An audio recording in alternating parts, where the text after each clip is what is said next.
Like most kids my age, the first exposure I ever had to Ice Climber, or more specifically the Ice Climbers, was in Super Smash Bros. Melee. However, since the first GameCube system I ever had was a GameCube and not the NES, I never truly knew where this cute duo of mallet-smashing midgets came from. I recently started collecting and playing NES games, which is something totally new to me because I didn't play the NES as a kid. I rolled up to my local retro video game store and got a working NES, even with the original door, 2 controllers, and 2 games, Super Mario Bros. And Ice Climber. Now I got Mario for obvious reasons, but why Ice Climber? Well, one night my wife and I were playing Ice Climber briefly on the Switch through the retro catalog that they have available, and I thought it was super fun, so I decided I wanted to try the original. Now of course I did my research on the most beloved NES games, and I thought it was odd that I hadn't seen anyone mention Ice Climber. I mean, they're characters in Super Smash Bros. Melee, so they've got to be a fan favorite, right? Well, I'll get to that towards the end of the video. So I went home from the game store, I started looking for some old TVs on the Facebook Marketplace to get a true NES experience, and I ended up picking up one at like 10 p.m. from a sketchy house half an hour outside of Nashville. After I got home alive,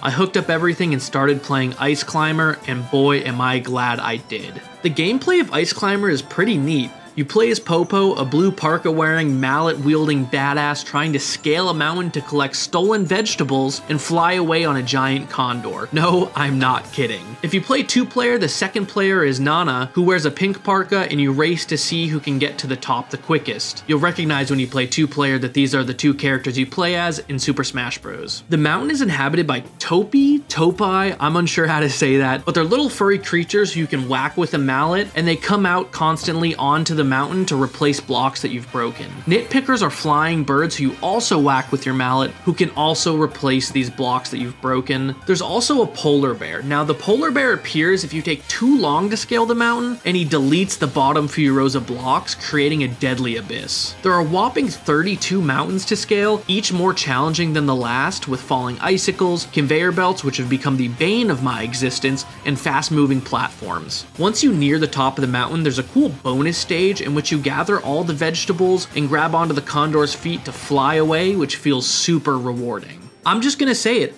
this game slaps. It isn't without its faults, but I really enjoyed this game. There's a really good mix of enemies, basic platforming, and breaking blocks above your head that make this game not only fun, but challenging to a degree. Now, this isn't the hardest game I've played, but it certainly wasn't easy, especially in the later levels. The conveyor belts really screw you up sometimes, and they're hard to get used to. Each level presents a new challenge to scale, and I personally think the visual style of the game is charming, though I do wish the backdrop had a little bit more going on than that solid black. The soundtrack is pretty mid too, it's nothing stellar, it does have a catchy tune, but it gets beaten out by a lot of other NES game soundtracks.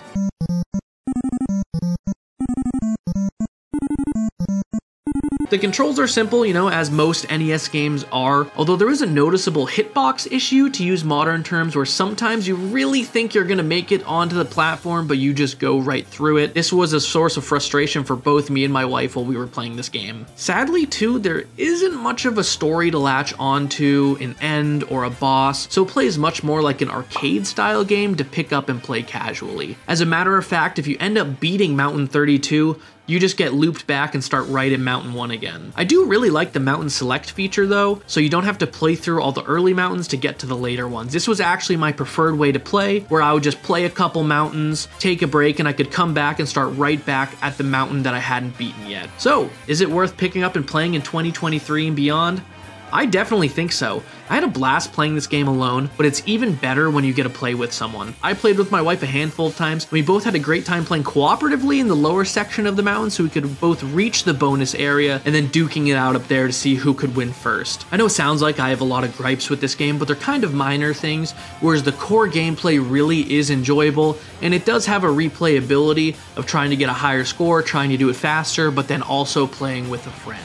So why is Ice Climber left out of a lot of top NES game videos and content? Well, it was an early game for the NES, so as new games came out with better graphics and better story and all that, it kind of got pushed to the wayside. When it came out, it was a pretty good game, but just as things evolved, it sort of fell off, and unfortunately don't make it onto people's memorable list of NES games. All in all, this game is cute, and if you have an NES, I definitely recommend you picking it up and trying it out for yourself.